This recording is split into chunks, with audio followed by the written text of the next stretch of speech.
Goeiedag, welcome. My name is Amarenske and this is episode 3 of my series Neurons on autism, ADHD and mental health issues and a neuroscientific focus on this. And this will be a storytime video on the ADHD challenges I face. And of course, like with my first episode video, I made a list because otherwise this would be your typical ADHD video, which means all over the place and not really making sense. So I want to try and keep this as short as I possibly can, because that would mean it will be as concise as it possibly can be. So challenge 1 I have noted down here in my little list is I have an awful lot of concentration issues, which gets stronger when I have been overimpulsed or nearly overimpulsed for the entirety of the day or even for a short period of time. I just cannot focus. And it goes so far as in secondary school, like high school age type time in America, when I was like between 16 and 19 years old and went to the highest grades. I had so many concentration issues when doing my schoolwork that most of the time it did not even get finished, because I was so mentally exhausted from being at school the entire day and then cycling there and home with groups or among groups of people when I actually just needed to be alone. And now that is sad because I just realized that is where it came from, and I blame my autism all the time for my concentration issues when in hindsight it probably was my ADHD instead. I also know that because I constantly was distracted by other things that just randomly popped up in my head, and I could only forget when I actually did them. And then in the end, it turned out that those things together, like if you put them together, they took up hours, and then I needed to go to bed after relaxing for a while. But like, if you take them separately, they maybe take like 5 minutes or 10 minutes or 30 minutes a piece, which is not that long of a time, but together they took so much time. And sometimes I was home from school like 5:30 p.m. or even later. It depends a little bit on the school year, and if I went by train, I also moved during my whatever. It doesn't have a lot to do with all this, but I had a lot of concentration issues. And I remember one time I was so focused, almost hyper-focused on something like the autism. I want to dive into this thing combined with an almost impossible task of getting me out, which is the ADHD and autism part, that I spent an entire week of fall break working on one report just because I wanted to, and just because I dove in so deeply, and it went on for weeks and weeks after that because I had to work out all of the practical stuff I had done, which was a lot of fun at the time. I did not realize then that maybe that might have been the beginning of losing interest in actually enjoying that type of thing, because I had been busy with it so much. It was so much fun. And my study went on in it, but at the end of the 3-year bachelor's degree, it turned out to be not really my thing, but that's something completely out of this video. And another challenge I've faced that has a little bit to do with the concentration issues and like the hyper-focus thing is a lack of a sense of time, in the way that, yes, of course, I can read a clock face, I know what time it is, but when I start and I think this will take 10 minutes, sometimes it takes an hour instead. And it just feels to me like 10 minutes have passed. So sometimes I want to go to bed, and I think, well, I'll finish this, it only takes 10 minutes, and then before I know it, it's 2 hours later. And I don't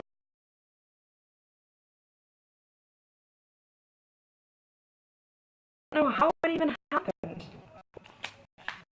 I still have not gotten to the point of setting an alarm clock for that, but maybe I should. I don't know.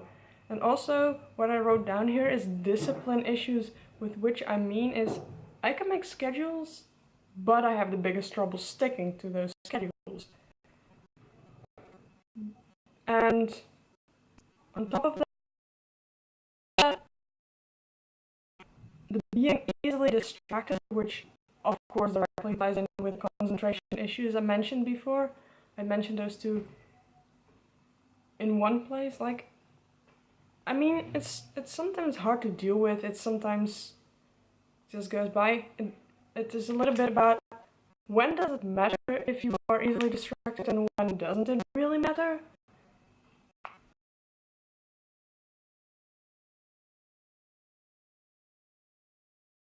But, like, the hyperfocusing trouble is also real. I have never hyperfocused so hard that I forgot to eat or drink. But I absolutely see that happening when I completely will dive into some subjects and I know I can spend my time on it, like, where it has to be done. And it doesn't only happen with stuff I find interesting, but also stuff that is important, or stuff that I tend to do or redo over and over and over again. I'll just see when it happens again. I clearly and vividly remember one time it happened. It might have happened before, but like, why would I remember all those things? And I am easily understimulated as well as overstimulated. I mentioned the overstimulation in the ADHD part, but that's like a I would say sensical, but that's not really the right word. It's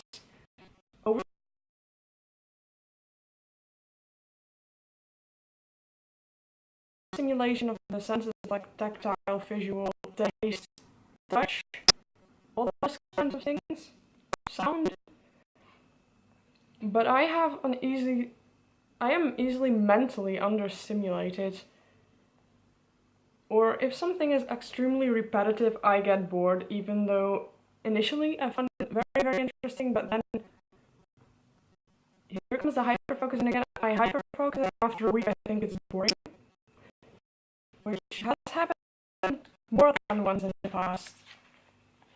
But with that comes that if something is an actual mental stimulating thing that I find really interesting,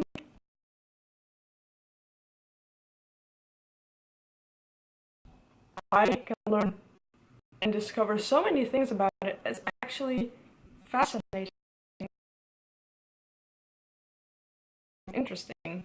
And that is also one of the reasons why I started this series about neurons, because I wanted to combine my experience and maybe my tips, tricks, and advice if someone here struggles from either ADHD or autism or both as well. Maybe it's useful for them, but I also wanted to focus on the neuroscience because that is just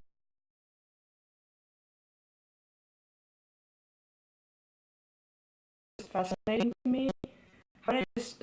Not necessarily how they discovered, but what they discovered, and what they already know. It's not that much. Like, there is so many things that are still needing to be discovered and researched more, but it's still very fascinating. I mean, for example, we have a part in the brain. It's called the striatum, and that is the part in the brain that filters incoming impulses.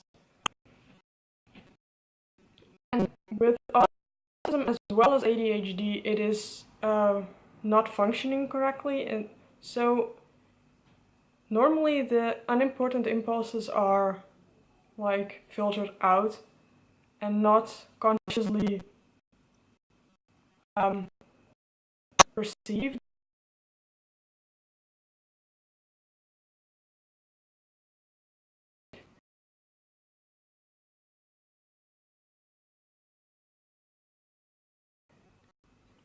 But in autism and ADHD, they are.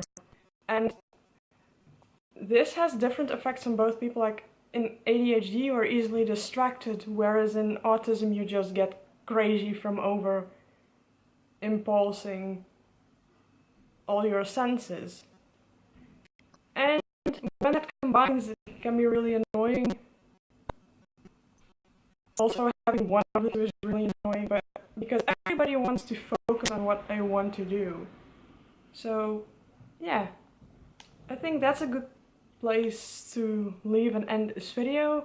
I say thank you for watching and on tot de keer!